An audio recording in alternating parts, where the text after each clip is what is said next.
They bulldozed my wife's memorial bench before breakfast, and by nightfall the HOA's shiny new fairway had turned into a brown lake that swallowed their white picket fences. I watched their president Karen Whitlock, blazer-soaked phone to her ear, scream at the storm like it worked for her. That was the day I stopped keeping quiet. My name is John Hayes. 12 years ago, I walked away from the city and into a tangle of pine and maple at the ragged edge of a subdivision called Maple Ridge. I rebuilt a cabin, fixed the creek bridge, learned the names of birds I used to mistake for background noise. When my wife Charlotte died, I spread her ashes under a young cedar and carved her initials into a bench I built with my own hands. That bench was not just wood, it was a promise to keep the world gentle where I could. Maple Ridge had rules and committees for the rules and a committee to make sure the rules felt friendly while they squeezed you. I wasn't in it. I mowed what I wanted, I stacked my firewood crooked, I skipped their meetings and their fundraising emails about seasonal mums. Karen took that personal. 2 years back, she'd marched up my driveway with a clipboard and a smile that felt like a ticket. "Overgrowth," she said, tapping a box. "This is a forest," I told her. "That's the point." She left a brochure anyway, compliance consultation like I needed an appointment to breathe. It started small. Orange survey flags along my east boundary where the creek bends. A drone buzzing low, nosy, and smug. I called the county, no permits, no easements, nothing scheduled. I figured some contractor got lost. Then, at 6:17 on a Thursday morning, the excavator came steel and indifference rolling down my trail like it owned the place. A crew in hard hats, a foreman with a clipboard, and Karen in lipstick the color of a stop sign. "Stop!" I yelled, stepping between the machine and the cedar that shaded Charlotte's bench. The foreman shrugged without looking up. "Authorized by Maple Ridge HOA." "This isn't their land," I said. "It's mine." Karen slid forward like she was taking a bow. "There's been a new easement agreement," she said, calm, rehearsed. The HOA voted to incorporate the disputed parcel into the Laurel Links expansion. Disputed. I laughed because if I didn't, I might shatter. My wife's ashes are under that tree. She tilted her head sympathetic as a cashier closing the lane. Then file an injunction. We have timelines. They kept going. The excavator's teeth went into the slope like it was cake. The cedar's roots lifted raw and white. The bench cracked one plank, snapping with a sound I felt in my ribs.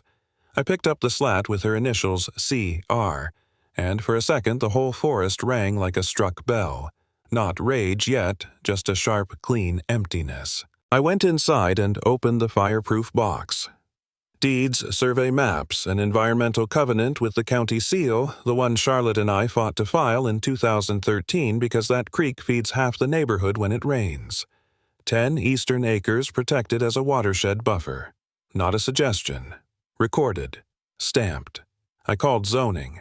A kid with an energy drink said he'd escalate it to GIS. "We're backed up. Of course you are." A woman stepped out from the back, brown suit, precise posture, eyes like she was allergic to nonsense. "I'm Tanya Valdez," she said. "Environmental review. May I—" She read fast, then slower, then looked at me over the paperwork. "Who authorized the bulldozing Karen Whitlock?" I said. "HOA president." Tanya nodded once. "You'll hear from me." I didn't wait. HOA power. Creeps polite letters. Friendly fines. A website that says community while it chews your choices to bone. If I played quiet, they'd pave until the county calendar caught up. I started knocking on louder doors. I sent scans of the covenant to state forestry. I called an old colleague who now sued people like the ones in my driveway. I bought a new drone and filmed the damage with GPS burned into the corner. And I walked into their clubhouse town hall, mud on my boots, broken bench slat in my hand, and stood beside Karen under a banner that said, "Envisioning a Greener Future." "This is my wife's memorial," I said, holding the wood up so the room could see the carved initials. "Your machines drove over it." The room inhaled. Karen pulled a smile on like a coat. "With all due respect, Mr. Hayes, our plan was reviewed in accordance with no," I said. "There's a recorded covenant on file. What you did is illegal." A man in a golf shirt raised his hand. "Wait, they cleared protected land." I nodded. "And if early rains hit your basements, we'll take the first lesson." Silence. Phones came out. I put a copy of my deed on the table and walked out. I'm not a speech guy. Paper beats spin. If people wanted truth, it was there in black ink. 3 days later, the diesel growl returned more machines, bigger appetite. The foreman tapped a clipboard, said the HOA planning committee had approved an amended parcel. No such thing, I said, filming as a second seater came down. You're being recorded, I told him. He grinned, like that made us even. Take it up with Karen. I called Tanya. She said she'd requested an emergency stop, but until the paperwork landed, we were stuck in legal limbo. That phrase hated me. Limbo is where you put gym clothes, not forests. That night, the house felt hollow. I spread the documents and photos on the table, deeds maps, timestamps, tried to make order out of gouged earth. I thought about quitting. I'm not proud of it, but I did sat in the dark with Charlotte's slat in my hand and asked the ceiling if I was just the old guy who couldn't let progress breathe. Maybe I should sell, move, let them rake it flat and name a putting green after a tree they murdered. Then I opened a storage bin labeled Charlotte's Projects. Inside, a federal conservation grant award from years back, the one she'd applied for to put wildlife cameras near the creek. I'd forgotten.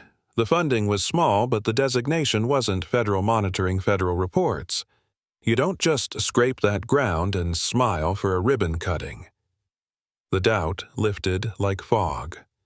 I wasn't crazy, I was late, but I wasn't wrong. The next morning, Karen showed up at my gate in a white pantsuit, sunglasses like a Shield Starbucks cup, like a prop. I thought we should talk, she said. About the illegal destruction of federally monitored habitat, I asked. A beat. That's a strong accusation. I have stronger ones, I said. You bulldozed a grave. Her smile snapped. She leaned in. You're one man in a crumbling cabin with a dead woman's forest, she said, voice honeyed with threat. This neighborhood has money, real people. We're building a future. You're building a lawsuit, I said, and shut the gate. Maya Ross, a local reporter with a spine for this kind of mess, came out that afternoon. She walked the scar-photographed root systems, listened more than she talked. By evening, she posted a teaser. Protected buffer flattened, HOA expansion questioned, and my phone started vibrating like a beehive. The comments were mostly shock and some defense, and then this. We voted. Last month map showed common area. There it was, the lie they were selling to their own people. Consensus forged in a back room, printed on a map, run off at the clubhouse. I went to the next open forum. I didn't yell. I asked a question loud enough to matter. Who here voted to bulldoze my land? A man in the back said. They told us. County adjusted the line. A woman added, Karen showed us a document. I held up the deed. This is the only document that counts, I said, and I dropped a fat envelope of copies on their table. Karen tried to move the meeting along. Phones were already out. The room's temperature changed. Then the weather turned. Forecasts lit up heat saturation, unstable pressure, perfect setup for flash floods. Normally, my forest drank first. Now the slope was a peeled orange. I called Dean Whitmer from the county floodplain team, a friend who had once walked culverts with me in the rain. They removed 30% of the natural barrier, I told him. No sediment control, no filings. He arrived with a crew soil meters and a drone. Elisa Ranger, who'd worked with Charlotte, rolled up with a biologist and a photographer. For once, my land was busy for the right reasons. The storm came in heavy the way bad news kicks doors. The creek roared. Mud ran like soup. At 2 a.m, I watched sheets of water sprint down the cut fairway and pour into the neighborhood like a truth they had ignored. By sunrise, the HOA's entrance fountain looked like a drowned wedding cake. Tulip beds floated. 3 new golf holes had become a sad brown lake. People stood in slippers on porches holding wet shop vacs and defeat. Dean filed the emergency hazard report. Code enforcement pinned a stop work order on the clubhouse door. Tanya called the injunction was moving fast. Then the subpoenas arrived and the emails. Oh, the emails leaked from inside the HOA one with Karen's initial. Let Hayes bark. By the time he gets a lawyer, we'll have concrete poured. Judges don't love hubris in writing. I took the stand and told it straight. The diesel at dawn. The cedar turned to a stump. The bench snapped across my knees. The covenant, the grant, the warnings. The prosecutor asked if I believed this was ignorance or deliberate. Deliberate, I said, and my voice didn't shake. She had the papers. I handed them to her. They brought in hydrologists and soil people who explained in plain terms how roots are breaks, how bulldozers cut the lines that keep neighborhoods from drowning. Homeowners testified about flooded basements and swollen doors. Maya's aerials showed before and after like a punchline with no laugh. Karen sat at the defense table with two lawyers who looked like they wanted to be anywhere else. The verdict came back crisp, guilty on the civil counts. Damages awarded mandatory reforestation referrals for criminal review. Karen resigned that afternoon. No speech, no apology, just a quick exit helped along by reporters and a curb slick with the same water she thought she could order around. I didn't clap.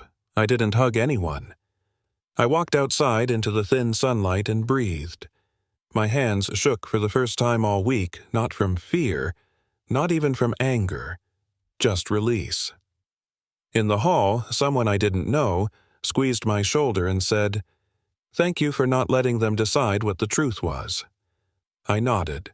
Words felt small next to the sound of the creak in my head. We loaded the court exhibits back into boxes. Tanya snapped a binder shut, said, "You kept records. That's why this worked." Dean gave me a tired grin, the kind men trade at 3 a.m. Flood calls and said, "See you at replanting." Outside, cameras popped at Karen as she ducked into her car. Face-tight hair plastered the picture of a person who finally met a boundary she couldn't redraw. That's where my story ends, at the curb at the notice on the door, at the point where the person who thought she ran the weather learned she didn't, where paper and rain did what common sense should have done first. No victory speech, no ribbon cutting, no champagne on the hood of a truck.